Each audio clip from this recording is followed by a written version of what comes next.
Hello everyone, welcome back. If your PC is running slow and you have checked Task Manager only to see Microsoft IME using a high amount of CPU, this video is for you.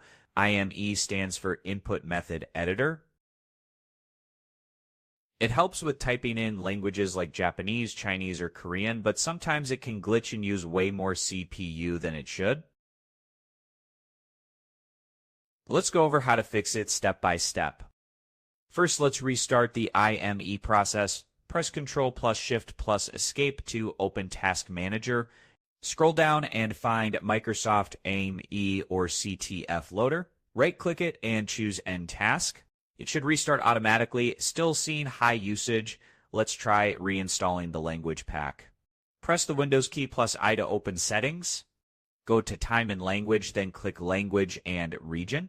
Find the language that uses IME, like Chinese or Japanese. Click the three dots next to it and select Remove. Once removed, click Add a language to reinstall it. Choose the same language again and let it install fully. This refreshes the IME settings and often solves the problem. If it worked for you, hit that like button and subscribe for more quick tech fixes. Thanks for watching, and I will catch you in the next one.